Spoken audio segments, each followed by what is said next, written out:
Assalamualaikum warahmatullahi wabarakatuh. Selamat siang semuanya. Perkenalkan, nama saya Husnul Khatimah. Saya pembawa materi dari kelompok 8. Di sini saya akan mewakili kelompok 8 untuk menjelaskan tentang etika bisnis dan tanggung jawab sosial. Langsung saja kita mulai. Ada 6 rumusan masalah dalam pembahasan kami kali ini. 1. Apa pengertian tanggung jawab sosial dan etika bisnis? 2. Sebutkan 3 keberatan atas penerapan etika dan tanggung jawab sosial. 3. Apa kendala-kendala yang muncul dalam etika bisnis dan tanggung jawab sosial? 4.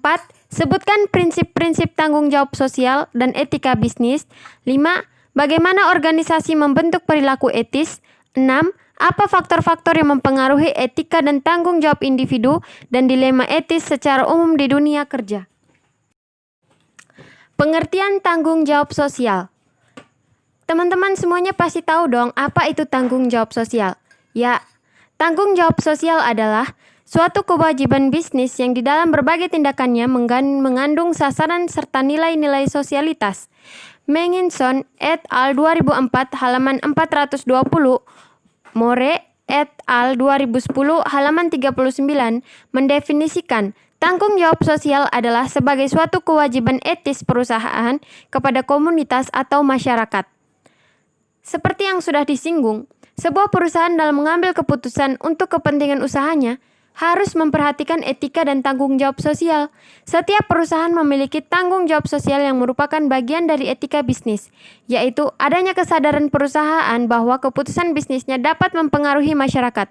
Tanggung jawab sosial perusahaan adalah suatu kewajiban bisnis yang berbagai tindakannya mengandung sasaran serta nilai-nilai sosialitas. Tanggung jawab sosial mengacu pada penerimaan pihak manajemen terhadap kewajiban untuk menganggap laba, kepuasan pelanggan, dan kesejahteraan masyarakat memiliki nilai yang sebanding dengan mengevaluasi kinerja perusahaan. Arti yang lebih luas dari istilah ini adalah tanggung jawab perusahaan terhadap pelanggan, karyawan, pemegang saham, kreditur dalam mengambil keputusan. Bentuk tanggung jawab sosial ada 6. 1. Tanggung jawab kepada konsumen. Tanggung jawab sosial perusahaan kepada konsumen tidak hanya seputar masalah penyediaan produk atau jasa, tetapi juga harus memperhatikan aspek-aspek lain. Merujuk pendekatan utilitarian, maka perusahaan harus menghasilkan produk atau jasa yang memiliki banyak manfaat kepada masyarakat. 2. Tanggung jawab sosial kepada karyawan. Perusahaan wajib memberikan rasa aman dan nyaman kepada karyawannya, memperlakukan karyawan dengan adil. Selain itu, perusahaan juga memberikan kesempatan dan fasilitas untuk pengembangan diri karyawan. 3. Tanggung jawab sosial kepada kreditor. Misalnya, pada saat perusahaan harus menyelesaikan kewajiban atau utangnya, namun ia sedang memiliki masalah keuangan, maka perusahaan wajib memberitahukan kepada kreditor. 4. Tanggung jawab kepada pemegang saham. Perusahaan juga bertanggung jawab kepada pemegang saham, sehingga dalam operasionalnya, perusahaan juga harus memastikan keputusan yang diambil, juga untuk kepentingan pemegang saham. 5. Tanggung jawab sosial kepada lingkungan. Tanggung jawab ini berkaitan dengan lingkungan, misal dengan tidak membuang limbah sembarangan. 6. Tanggung jawab sosial kepada komunitas. Tanggung jawab sosial ini dapat dilakukan dengan cara memberikan corporate social responsibility atau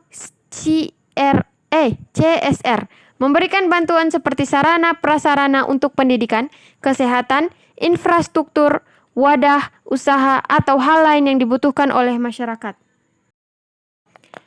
Etika bisnis. Etika bisnis merupakan etika terapan. Etika bisnis merupakan aplikasi pemahaman kita tentang apa yang baik dan apa yang benar untuk beragam institusi, teknologi, transaksi, aktivitas, dan usaha yang kita sebut bisnis. Etika bisnis merupakan studi yang dikhususkan mengenai moral yang benar dan yang salah. Studi ini berkonsentrasi pada standar moral sebagaimana diterapkan dalam kebijakan institusi dan perilaku bisnis. Etika bisnis mengacu pada standar perilaku dan nilai-nilai moral yang mengendalikan berbagai tindakan dan keputusan di tempat kerja. Etika bisnis merupakan studi standar formal, dan bagaimana standar itu diterapkan ke dalam sistem dan organisasi yang digunakan masyarakat modern untuk memproduksi dan mendistribusikan barang dan jasa yang diterapkan kepada orang-orang yang ada di dalam organisasi. Menurut von der Embassy dan R.A. Wagley 1988 menyebutkan 3 pendekatan dasar untuk merumuskan tingkah laku etika bisnis. 1. Utilitarian approach. Pendekatan ini berpendapat bahwa setiap tindakan harus didasarkan pada konsekuensinya. Karenanya, seseorang harus mengikuti cara-cara yang dapat memberi manfaat yang besar kepada masyarakat, tidak membahayakan dan dengan biaya sewa serendah-rendahnya. 2. Individual rights approach. Pendekatan ini berpendapat bahwa setiap orang dalam tindakan dan kelakuannya memiliki dasar yang harus dihormati. Namun, tindakan dan tingkah laku tersebut harus dihindari jika diperkirakan akan menyebabkan terjadinya benturan dengan hak orang lain. 3. Justice approach. Para pembuat keputusan mempunyai kedudukan yang sama dan bertindak adil dalam memberikan layanan kepada pelanggannya, baik secara perorangan maupun kelompok. 3. Keberatan atas penerapan etika dan tanggung jawab sosial. Beberapa berpendapat bahwa di pasar bebas kompetitif yang sempurna, pencarian keuntungan dengan sendirinya menekankan bahwa anggota masyarakat berfungsi dengan cara-cara yang paling menguntungkan secara sosial. Agar beruntung, masing-masing perusahaan harus memproduksi hanya apa yang diinginkan oleh anggota masyarakat dan harus melakukannya dengan cara yang paling efisien yang tersedia. Anggota masyarakat akan sangat beruntung jika manajer tidak memaksakan nilai-nilainya pada bisnis, namun mengabdikan dirinya pada pencarian keuntungan yang terfokus dan dengan demikian mengabdikan dirinya untuk memproduksi secara efisien apa dianggapnya berharga oleh masyarakat. 2. Argumen jenis kedua kadang diajukan untuk manajer hendaknya berfokus kepada keuntungan perusahaan dan mengabaikan pertimbangan etis oleh Alex C. Michaels disebut argumen dari orang yang loyal. 3. Keberatan ketiga ditegakkan untuk menentang penerapan etika ke dalam bisnis. Ada keberatan bahwa untuk menjadi etis cukuplah bagi orang yang bisnis sekedar menaati hukum. Kendala-kendala yang muncul dalam etika bisnis dan tanggung jawab sosial. Pelaksanaan bisnis yang beretika selalu menghadapi kendala-kendala yang membuat para produsen dilema antara keuntungan atau masyarakat. Kraft menyebutkan beberapa kendala yaitu: yang pertama, standar moral para pelaku bisnis pada umumnya masih lemah. Kedua, banyak perusahaan yang mengalami konflik kepentingan. Ketiga, situasi politik dan ekonomi yang belum stabil. Keempat, lemahnya penegakan hukum. Dan kelima, belum ada organisasi profesi bisnis dan manajemen untuk menegakkan kode etik bisnis dan manajemen. Dari sekian kendala dalam melaksanakan bisnis yang beretik dan bertanggung jawab menyebabkan terjadinya beberapa macam pelanggaran etika bisnis, diantaranya: yang pertama, pelanggaran etika bisnis dan tanggung jawab terhadap hukum. Kedua, pelanggaran etika bisnis dan tanggung jawab terhadap transparansi. Ketiga, pelanggaran etika bisnis dan tanggung jawab terhadap akuntabilitas. Keempat, pelanggaran etika bisnis dan tanggung jawab terhadap prinsip pertanggungjawaban. Kelima, pelanggaran etika bisnis dan tanggung jawab terhadap prinsip kewajaran. Keenam, pelanggaran etika bisnis dan tanggung jawab terhadap kejujuran.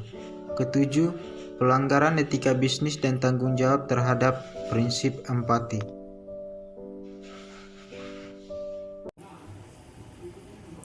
Assalamualaikum warahmatullahi wabarakatuh. Perkenalkan, nama saya Putri Lohari.